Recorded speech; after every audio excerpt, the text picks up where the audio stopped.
강의를 좀 시작을 해보면은 간단한 얘기입니다. 일단은 여러분들이 가장 먼저 인지를 하셔야 될 게 가장 단순하게 매매를 하셔야 된다는 말씀을 좀 드리고 싶어요. 이게 뭔 얘기냐면은 별 생각 없이 매매를 하란 말이 아닙니다. 제가 처음에 주식을 시작할 때는 2006년 정도에 주식을 처음 시작했거든요.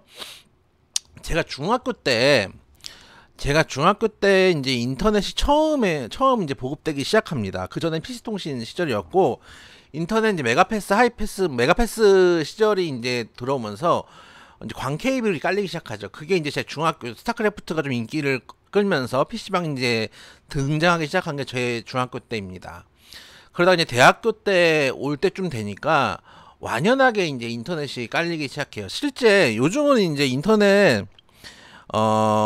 인터넷의 지금은 이제 최강자가 네이버잖아요. 네이버인데 플랫폼의 최강자가 점인데 원래 네이버가 아니었습니다. 원래 최강자는 옛날에 압도적인 점유율은 한메일이었어. 한메일. 다 한메일 가서 메일 만들었습니다. 지금은 다음이죠. 지금 이제 다음이 돼서 이제 지금은 또 이제 다음 카카오가 됐는데, 다음 카카오죠. 이게 됐는데 옛날 한메일이었어요. 그러다가 이제 네이버가 되면서 인터넷 초기에 주식을 하는 저 같은 사람들 같은 경우는 주식 기법을 배우기 위해서 책들을 많이 읽었거든요. 그 당시에는 이제 카페나 이런데 블로그 이런데 조금씩 주식 이야기가 올라오는 정도였고, 대부분은 이제 독서를 해서 정보를 얻는 시절인데, 지금은 정보가 너무 과한 것 같아요. 그래서 인터넷이나 SNS들이 발달하면서 과도한 정보로 오히려 자기 기준이 없어요. 자신만의 매매 기준이 여러분들이 없습니다. 이거는 여러분들이 한번 생각해 보실 필요가 있는 것 같아요. 뭔가 여기저기서 이런저런 기법들 단타 어떻게 치고 이런 것들이 있는데 여러분들 매매 기법이 없다는 게 일단 가장 중요하다고 생각이 돼서 가장 단순하게 매매를 하셨으면 좋겠습니다. 그러려면은 여러분들 기준이 있어야 되겠죠. 그래서 일단 제가 기준 드립니다. 기준은 일단 두 가지입니다. 기본적 분석과 기술적 분석을 다 하셔야 됩니다. 증권사나 이런 데들은 기본적 분석이 조금 주가 되죠. 주가 되고, 저같이 이제 전업 투자를 오래 했던 사람들은 기술적 분석을 주로 하지만 양자를 호환해야 됩니다. 그렇기 때문에 기본적 분석 상황에서는 여러분들이 PER이나 뭐 ROE나 뭐 PBR이나 뭐 이런 것들도 있고, 뭐 이자 보상 매율이나 뭐 아까 제가 봤던 뭐 이익 잉여금이나 여러 가지들이 있는데, 다 이런 것들을 다 보려 그러면 아무것도 못 봐요. 그렇기 때문에 딱 두 개만 일단 시작하세요. 영업이익하고 영업잉여금. 잉여금하고 이익 딱 두 개만 보기 시작하세요. 왜냐하면은 이래야지 최소한 잉여금이 쌓이는 회사고 적어도 영업이 계속 지속적으로 나오는 회사여야지 여러분들이 리스크를 피합니다. 리스크를 피하기 위한 최소한의 방어수단이에요. 저는 기본적 분석은 종목을 선정하는데 조금 이제 중심을 둡니다. 예를 들어서 기본적 분석만으로 종목을 잡는 건 아니지만은 저는 이제 종목 선정할 때 첫째는 섹터를 잡습니다. 섹터를 잡고, 섹터를 잡으려면은 이 섹터에 어떤 모멘텀이 있는가. 예를 들어서 전기차 뭐 이런 거면은 앞으로 섹터 자체가 저는 자동차 오래 좋게 보고 있습니다. 자동차가 내연기관에서 전기차로 넘어가기 때문에 그런 측면에서 긍정적으로 볼 수 있다라든지 뭐 그런 섹터를 일단 잡아요. 그 섹터 중에 종목을 잡습니다. 종목을 잡는데 여기서 이익도 보고, 거기다가 뭐 잉여금도 당연히 보고, 거기다가 PER이 너무 높아도 안 되고 너무 낮아도 안 됩니다. PBR이 너무 낮아도 안 되고, 거래량도 어느 정도 나와야 되고, 호가도 어느 정도 차 있어야 되고, 시총도 어느 정도 돼야 되고, 너무 낮아도 안 되고 너무 높아도 안 되고, 저 나름대로의 기준도 쭉 있어요. 근데 이런 것들을 다 하려고 하면은 여러분들이 아무것도 죽도 밥도 안 돼요. 그래서 처음에는 딱 이 두 가지로 보였으면 좋겠어요. 그래서 이런 식으로 종목을 일단 선정을 합니다. 자, 종목을 선정을 했는데 그 종목이 너무 가 있는 경우들이 있죠. 그럼 포기합니다. 너무 가 있는 경우는 포기합니다. 왜냐하면은 내가 이렇게 앞으로 좋아질 거라고 생각했는데 이미 그것이 주가에 반영이 돼 버렸잖아요. 그렇기 때문에 이미 주가에 반영된 거는 의미가 없기 때문에 포기합니다. 근데 아직 이 종목이 안 가 있어요. 자, 그러면은 갔다 안 갔다,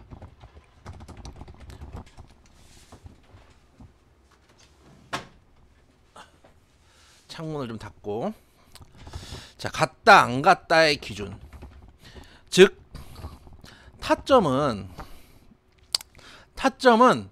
기술적 분석으로 봅니다. 그러니까 여러분들이 종목도 선정을 해야 되고 이 종목을 어느 시점에 사는지가 중요합니다. 그래서 그 타점은 기술적 분석으로 보셔야 됩니다. 예를 들어서 제가 자주 드리는 말씀이지만 삼성전자를 사고도 손실을 보는 사람이 있고 수익을 보는 사람이 있습니다. 그렇기 때문에 타점은 기술적 분석으로 보십시오. 그래서 종목과 종목을 선정하는데 이런 과정이 필요하고 타점을 잡는 것도 중요하고, 너무 좋은 종목인데도 이미 갔다, 소위 말해서 이미 갔다 하면은 같은 섹터에 안 간 종목들 있고, 한 섹터만 좋은 게 아니잖아요. 그렇기 때문에 기술적 타점이 나오는 것들을 찾아보셔야 됩니다. 근데 여기 기술적 분석이 문제입니다. 요즘은 제가 유튜브나 블로그 보니까 보조지표를 엄청나게 중요하게 얘기를 합니다. 제가 여러분들 그 이데일리 방송할 때 이평선 얘기랑 주로 이평선 얘기만 하잖아요. 이평선 이야기하고 매물대 그리고 뭐 정고점 이런 거에만 얘기를 하는 이유가 주로 있는데, 물론 저는 보조지표를 봅니다. 저도 장사를 해야 되고 저는 업으로 이걸 하는 사람이기 때문에 보조지표를 봅니다. 근데 이거는 여러분들이 살을 붙여 가시면 됩니다. 그 얘기는 뭐냐면은 지금 많이 나오는 이야기들 중에 기술 기법이라는 게 대부분 보조지표를 중심으로 한 기법인데, 보조지표는 보조지표입니다. 보조입니다. 그래서 주지표인 이동평균선과 봉차트를 중심으로 매매를 하세요. 이게 무슨 얘기냐면은 제가 여러분들하고 통화도 많이 하고 방송 때 통화도 하니까요. 통화도 많이 하고 텔레그램이나 카톡이나 방을 운영하고 있잖아요. 그럼 여러분들하고 이제 얘기를 하거나 종목 상담을 하면은 차트를 전혀 안 보시는 분이 계세요. 혹은 핸드폰으로 보기 때문에 거의 뭐 단기 차트만 보시는 분들이 계세요. 그래서 이평선이나 이런 기법에 대해서는 저도 여러 번 강의를 드렸는데, 예를 들어서 아까 크리님의 기보전에스다. 그러면 이 종목 같은 경우는 이렇게 차트를 길게 끌어놓고 몇 년치를 보면은 많이 올라갔다가 지금 추세적으로 하락하고 있는 구간이구나, 이 정도는 저거 나오잖아요, 추세적으로 봤을 때. 그리고 이동평균선을 봤을 때 제가 뭐 잘 말씀드리는 장기 이동평균 검은색 라인이 위에 있는지 밑에 있는지 역배열인지 정배열인지 이런 것들을 알 수가 있죠. 예를 들면 삼성전자라고 이제 제가 제일 하기 쉬운 삼성전자를 말씀을 드리면은, 제가 요즘 삼성전자 사지 마세요 이런 말씀을 자주 드리잖아요. 왜 그러냐면 몇 년치 차트를 쫙 또 끌어놓고 보면은 삼성전자가 갈 때는 잘 갑니다. 근데 일단 저는 기본적으로 삼성전자, 저는 지금 장세를 하단은 제가 말씀드렸던 2500대 후반 2500대 후반에서 2600대 초반 정도의 하단을 잡고, 상방은 한 뭐 2900, 3000 정도 생각하고 있는데 그 정도의 하단과 상방이 막혀 있는 박스권 장세로 봅니다. 이 정도로 봅니다. 근데 옛날에 2012년부터 2015년 16년까지 박스권 장세일 때를 보면은, 옛날 우리 시장부터 볼게요. 코스피 차트입니다. 2011년부터 거의 2011년부터 2016년까지 박스권이에요. 완전 박스권이에요. 저는 주로 이때 매매를 했어요. 완전 박스권인데 이때를 보시면은 삼성전자도 마찬가지 박스권이에요. 그러면 반대로 얘기하면은 지금 삼성전자는 먹을 게 없다는 얘기예요. 놓을 게 없다는 얘기예요. 왜냐하면은 저는 박스권 장세를 예상하니까. 그럼 앞으로 삼성전자고 잘해도 박스권이라는 얘기예요. 거기다가 최근에 삼성전자가 많이 빠졌다고 하지만 올라온 걸 생각하면 절대 적게 올라온 게 아니에요. 거기다가 지금 장기 이평대를 깨는 추세 하락 시그널도 나왔어요. 물론 여기서 죽을 거라고 생각하지는 않습니다. 제 생각에는 대략 전고점 인근에 한 요정도 전고점 위를 침범하지 않는 한 6만원대 중반에서 자리가 잡히고 옆에서 옆으로 누울 거라고 생각하고 있어요. 그러면 굳이 지금 시점에서 삼성전자를 살 필요가 없다고 보는 겁니다. 왜냐하면 장세가 박스권 장세니까. 그래서 전체적으로 차트를 이렇게 쭉 늘어놓고 보시면은 여기서 정배열로 이동평균선이 이 부분 볼게요. 이동평균선이 모였다가 정배열로 풀려나가는 제 밑에 있는 검은색 라인이 480선 그리고 올리브색 라인이 241선 121선 61선 이렇게 되어 있거든요. 정배열로 풀려나간 이 구간은 수익을 주다가 반대로 이평선이 모였다가 이평선이 여기서 모이죠. 모였다가 역배열로 풀려나갈 때는 오히려 손실을 주기도 합니다. 그게 삼성전자일지라도. 그래서 여러분들 최소한 이동평균선 정도는 보시면서 매매를 했으면 좋겠다. 그래서 주지표 이동평균선 봉차트를 일단 보세요. 그것도 장기적인 추세로 보세요. 이것도 안 보시면은 매매하기 힘듭니다. 그런 다음에 이 정도를 하신 다음에 그 다음에 여기서 보조지표 하나씩을 붙여 나가시면 됩니다. MACD를 붙이셔도 되고 뭐 RSI를 붙이셔도 되고 저처럼 볼린저 밴드를 사랑하시는 분들은 볼린저 밴드를 붙이셔도 됩니다. 그래서 기본적으로 자기 틀을 잡는 걸 먼저 하자. 가장 단순하게 매매를 하는 법을 익히자라는 게 하나입니다. 둘째, 일단 남들과 다르게 매매하자. 물론 제가 이 방송 마지막에는 저의 3원칙을 말씀드릴 겁니다. 이거는 저의 3원칙은 아닙니다. 초보들을 위한 투자 3원칙일 뿐입니다. 저의 3원칙도 마지막에 말씀을 드릴 겁니다. 남들과 다르게 매매하셔야 됩니다. 너무 단순한 얘기인 것 같은데 여러분들이 남들과 다르게 매매를 하지 않습니다. 제가 재작년 통계인가 보니까 100명의 투자자 중에 3%만 수익을 낸다고 합니다. 뉴스에서 본 거예요. 그러면 여러분들은 대부분 손실을 보는데 요즘 대부분 주식을 하시죠. 그 동학 개미운동 이후에 대부분 주식을 하시고 유행처럼 미국 시장이 올라가니까 서학개미가 돼서 미국으로도 넘어가십니다. 그래서 주식 인구가 많이 증가를 하고 관련 커뮤니티들도 많고 주변에 주식하는 사람들이 많으니까 남들과 같은 대세들이 생기기 시작해요. 대표적인 게 뭐였냐? 카카오입니다. 작년에 17만원, 16만원, 15만원 갈 때 카카오 못 사서 안달 났습니다. 왜냐하면 그 당시에 대세가 카카오였기 때문입니다. 대부분 카카오 안 가지고 있으면 무슨 큰일 날 것처럼 카카오를 샀습니다. 그 이후에 반토막 났어요. 여러분들이 대세라고 생각하는 것들은 절대 여러분들께 수익을 주지 않습니다. 그래서 일단 남들과 다르게 매매를 해야 된다고 생각을 합니다. 그리고 더 중요한 건 뉴스. 여러분들 제일 나쁜 습관이 뉴스입니다. 진짜 나쁜 습관입니다. 이게 왜 이 말씀을 드리냐면은 자 보세요. 제가 첫 번째 원칙 가장 단순하게 매매하자. 너무 정보가 많으니까 여러분들 스스로의 기준을 정립하셔야 되는 게 가장 선행됩니다. 그러려면은 기본적 분석을 해야 되고 기술적 분석을 해야 되는데 이런저런 잡스러운 거 하지 마시고 일단 기본적 분석으로 영업이익과 잉여금을 일단 먼저 보세요. 둘째, 기술적 분석은 잡스러운 보조지표를 보지 마시고 일단 이평선과 봉차트만 보세요. 그 다음에 어느 정도 내 매매가 틀이 잡히면은 그때부터 하나씩 붙여 나가시면 됩니다. 이렇게 말씀을 드리는데 여러분들 이거 싹 무시하시고 저한테 여러분들이 가장 많이 물어보는 게 뭔지 아세요? 오늘 이 종목 왜 올랐어요? 왜 빠졌어요? 이겁니다. 오늘 이 종목 왜 올랐어요? 왜 빠졌어요? 이거를 여러분들이 저한테 가장 많이 물어봅니다. 이건 뭔 얘기인지 아세요? 무슨 뉴스가 있나요? 이겁니다. 이 전제는 뭐냐면은 주식이라는 거는 뉴스로 움직인다는 생각을 하시는 겁니다. 이거는 저는 이렇게 생각합니다. 모든 결과의 원인을 뉴스에서 찾는 거는 실제로 대단히 게으른 겁니다.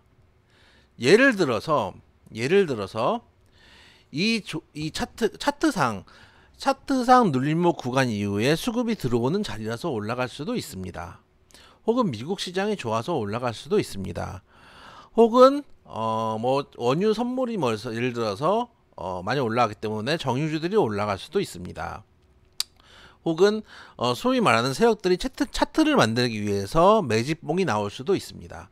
여러 가지 이유들이 있는데 여러분들은 왜 올랐어요? 왜 빠졌어요? 이거는 결국 여러분들이 물어보신 건 무슨 뉴스가 있습니까? 제가 예를 들어서 지금 이 차트가 눌림목 이후에 수급이 들어오는 구간입니다 라고 하면 여러분들이 잘 납득을 못해요. 근데 오늘 이 뉴스가 나왔어요. 그럼 아하 이러십니다. 대부분 뉴스로 여러분들이 종목을 판단하시는 거는 게으른 겁니다. 그걸 인정하셔야 되고, 여러분들이 제가 자주 드린 말씀이지만 항상 안 좋을 때는 안 좋은 뉴스가 나오고 좋을 때는 좋은 뉴스가 나옵니다. 예를 들어서 삼성전자, 아까 말씀드렸던 한참 전에 작년 중순쯤에 윈터 이즈 커밍인가 가을쯤이었겠네요. 벌써 윈터 얘기를 한다고 그랬으니까 윈터 이즈 커밍 그러면서 이제 그 레포트가 나온 다음에 주가가 막 하향합니다. 그런 다음에 이제 조금 하향하다가 상승하니까 역시 모건이 틀렸다 이렇게 얘기합니다. 그런 다음에 다시 또 하향하니까 역시 맞았나? 이러면서 같은 레포트와 같은 팩트를 가지고 주가의 상황에 따라서 계속 다른 설명을 합니다. 그럼 결국은 뉴스는 현재 결과에 대해서 과정을 역으로 설명하는 것밖에 아닙니다. 근데 여러분들은 그 뉴스를 보고 자꾸 미래를 예측합니다. 뉴스는 미래를 예측하는 게 아니고 현재를 해설하는 것 뿐입니다. 그래서 뉴스가 나온 다음에 팔아야 된다고 계속 말씀을 드리면 여러분들은 뉴스가 나온 다음에 삽니다. 그래서 뉴스를 절대 여러분들이 신뢰를 하시면 안 돼요. 그냥 참조 자료일 뿐입니다. 오히려 뉴스 매매는 개인들을 유인하는 함정의 가능성이 높습니다. 특히 개별주. 예를 들면 아까 우리 크리님이 말씀하셨던 비보존 헬스케어. 예를 들면은 이번 임상 삼상에 대해서, 예를 들어서 삼상에 대해서 비보존 대표이사가 인터뷰를 했는데 아주 자신감을 피력했다. 아주 자신감 피력 이런 얘기 이제 기사 띄워주고 이 기사 나오자마자 수급 들어옵니다. 그런 다음에 분봉상 거래량이 실리면서 움직입니다. 이런 다음에 갑자기 윗꼬리가 나오죠. 여러분들을 꼬시려고 기사를 쓰는 경우들이 대부분입니다. 특히 이런 개별주들은 더더욱 그렇습니다. 저도 제가 말씀드리지만 보도자료 써봤습니다. 제가 보도자료를 쓰면서 오타를 내면 오타가 그대로 나갑니다. 세력들이 자기가 주가를 조정하기 위해서 여러분들께 물량을 떠넘기기 위해서 뉴스를 내는 경우들이 너무나 많습니다. 특히 개별주들은 그렇습니다. 그렇기 때문에 뉴스를 보고 이게 움직이는데 왜 움직여요? 이런 뉴스가 있어요. 그럼 좋은 뉴스다, 사야지, 이렇게 생각하시면 안 됩니다. 그래서 그런 점을 주의하셨으면 좋겠다. 뉴스 외에 수급, 기술적 구간이나 대외적 변수 등을 너무 여러분들이 다 잊고 뉴스만으로 매매하시는 것들을 피하셔야 됩니다. 말씀드렸죠. 뉴스가 아니라 일단 매매 기준 정립, 영업이익, 잉여금 일단 보시고 이평선, 봉차트, 이게 가장 기본입니다. 여러분들이 아까 비보존 헬스케어, 아이윈 이런 거 어디서 보셨어요? 아이윈은 제가 방송에서 했고 비보전 헬스케어는 제가 방송에서는 안 했는데, 여러분은 예를 들어 삼성전자, LG전자 같은 경우는 여러분은 실생활에 있는 회사기 때문에 알 수 있죠. 근데 다른 종목들 같은 경우에 여러분들이 그런 종목들을 어떻게 압니까? 다 방송 보고 알거나 뉴스 보고 안 겁니다. 내가 발굴한 게 아니에요. 그리고 아까 말씀드렸던 기본적 분석이나 기술적 분석을 한 번도 판단해 보지 않으셨습니다. 그렇기 때문에 그 종목은 내게 아닙니다. 그냥 뉴스가 나오면은 좋은 뉴스가 나오면 매매를 하시는 경우들이 있습니다. 그래서 여러분들은 남들과 반드시 다르게 매매를 하셔야지 수익을 낼 수 있습니다. 자, 그래서 첫 번째는 가장 단순하게 매매를 하자. 둘째는 남들과 다르게 매매를 하자 말씀드렸고, 세 번째는 행동 이후에 절대 미련을 가지시면 안 됩니다. 이거 여러분들 진짜 잘 하시는 건데, 여러분들 그 주식을 할 때 세 가지거든요. 세 가지라는 게, 이건 이제 3원칙이라고 말씀드리는 이 세 가지 말고, 첫째는 기본적 분석을 익히셔야 됩니다. 기본적 분석에는 여러 가지가 들어갑니다. 외환도 들어가고요. 외환이라는 건 환율이겠죠. 환율도 들어가고요. 그 다음에 원자재 가격도 들어갑니다. 거기다가 뭐 미국 또 대외적 변수나 예를 들어서 뭐가 있을까요? 또 이제 뭐 섹터도 보셔야 되고, 그리고 뭐 실적도 당연히 보셔야 되겠죠. 이런 것들이 다 들어갑니다. 두 번째는 기술적 분석입니다. 차트 안 보고 매매하는 건 그냥 매매 안 하는 겁니다. 차트 보세요. 여러분들이 특히 요즘 그러니까 방송이, 제가 요즘 이제 방송을 저도 이제 참조할 겸 여거저 보면은 되게 극단적이에요. 그러니까 전업 투자나 유튜브를 중심으로 한 완전 차트 기술적 분석이나 기법 위주의 방송이 있고, 우리 이제 이데일리 방송도 사실 방송국이니까 방송국이나 이런데 증권사 애널리스트를 중심으로 한 완전 기본적 분석 방송이 있습니다. 그 전업 투자 그래서 이제 증권사 애널리스트들은 전업 투자자들한테 그렇게 얘기하죠. 아, 이론도 개뿔 모르고 그림 보고 매매한다, 이렇게 얘기합니다. 그리고 전업 투자자들, 소위 말하는 이제 트레이더들이죠. 트레이더들은 이렇게 얘기합니다. 책상 머리에 앉아서 펜대가리 굴리면 수익 나오나, 서로 이러고 있습니다. 근데 여러분들은 둘 다 아셔야 됩니다. 그렇기 때문에 예를 들어서 방송을 많이 보시는 분들은 증권 방송 많이 보시는 분들은 차트를 경외시하고 등한시하고, 또 이상한 유튜브를 보시는 분들은 차트에 모든 게 녹아져 있기 때문에 기본적 분석을 등한시 하시는 경우들이 있습니다. 양쪽을 다 하셔야 됩니다. 양쪽 다 하시는 게 어려운 게 아닙니다. 말씀드렸죠. 일단 여기서부터 시작하시면 됩니다. 두 가지 보시면 됩니다. 여기서부터 시작을 하시면 됩니다. 자, 그래서 기본적 분석이 되고 기술적 분석이 기본적으로 아까 말씀드렸던 두 가지 이게 다가 아닙니다. 여기서 시작을 하는 겁니다. 두 가지를 한 다음에 세 번째는 뭐냐, 멘탈입니다. 여러분 절대 멘탈 싸움입니다. 근데 여러분들이 멘탈이 어디서 깨지냐? 미련입니다. 대부분 여러분들이 멘탈이 깨지는 이유는 미련입니다. 미련. 왜 그러냐? 여러분들 손절 안 하시죠? 여러분들 손절 안 하는 이유가 뭡니까? 1. 손절한 다음에 올라갈까봐. 2. 손실을 확정하기 싫어서. 3. 손절한다고 딱히 대안이 없음. 이런 식입니다. 그러니까 여러분들이 계속 좋은 뉴스가 나오기를 기도를 합니다. 그러니까 여러분들이 결국은 모든 매매가 뉴스에 집중이 되는 겁니다. 뉴스가 함정인 줄 모르고 자꾸 뉴스만 기대를 합니다. 그래서 여러분들의 기도 매매가 정말로 위험하다는 거를 하나를 생각을 좀 해보셔야 됩니다.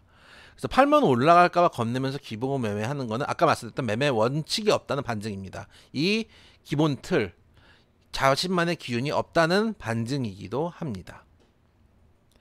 그래서 매수를 하던 매도를 하던 이유가 있어야 됩니다. 제가 기준을 드릴게요. 매수할 때 제가 매수 버튼을 눌렀어요. 그러면은 세 가지, 저도 지금도 그렇게 합니다. 1번 목표가, 2번 손절가, 3번 보유기간.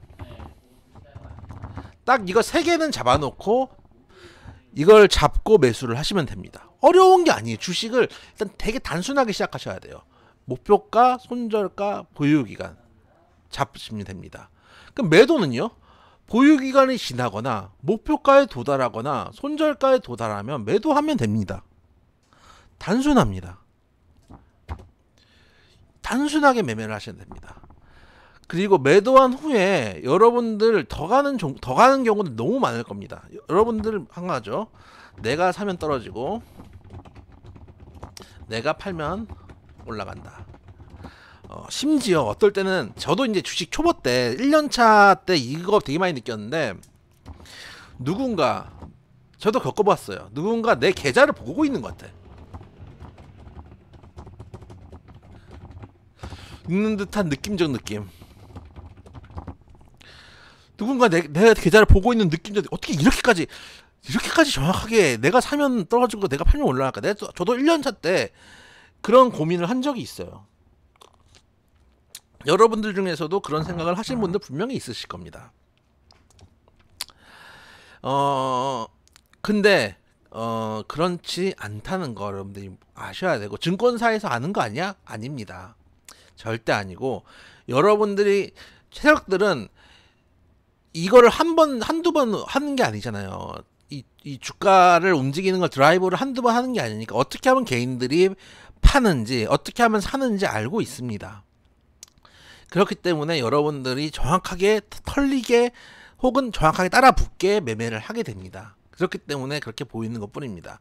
그래서 일단 어떤 종목이든 매도한 이후에는 더 가든 덜 가든 이미 나와 인연이 끝난 겁니다. 결혼하고 이혼한 다음에 전부인, 전남편, 인스타 들어가면 안 되는 거 아니겠습니까? 인연이 없는 겁니다. 그렇기 때문에 절대 여러분들 미련을 가지시면 안 됩니다. 그리고 요즘 제가 드리고 싶은 말씀은, 제가 자주 드린 말씀이죠. 남의 돈 편하게 버는 방법 없다. 남의 돈 편하게 버는 방법이 있으면 저 좀 알려주세요. 이런 말씀을 자주 드립니다. 여러분들 요즘 장이 답답하죠. 왜냐하면 거래량도 없고, 거래량이 일단 없죠. 대외적 변수, 대외적 불확실성이 있죠. 이런저런 이유들이 있기 때문에 큰 수급이 못 들어오고 있습니다. 물론 저는 개인적으로 이 하단이 잡혀준 다음에는 조금 움직일 구간들이 있을 거라고 생각을 하고 있습니다. 하지만 어쨌든 간 장이 답답합니다.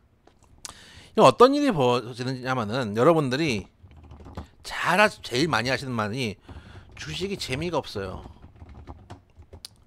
이 말을 진짜 많이 하시거든요. 그래서 여러분들이 한번 생각을 해보세요. 본인이 하는 게 돈을 벌기 위해 주식 투자를 하는 건지 재미를 위해서 하는 놀이인지는 생각해 보실 필요가 있습니다. 여러분, 놀이동산 가시면 티켓값 내셔야죠. 놀이동산 가시면 티켓값 내야 되는 겁니다. 여러분들 재밌으려고 매매를 하시면은,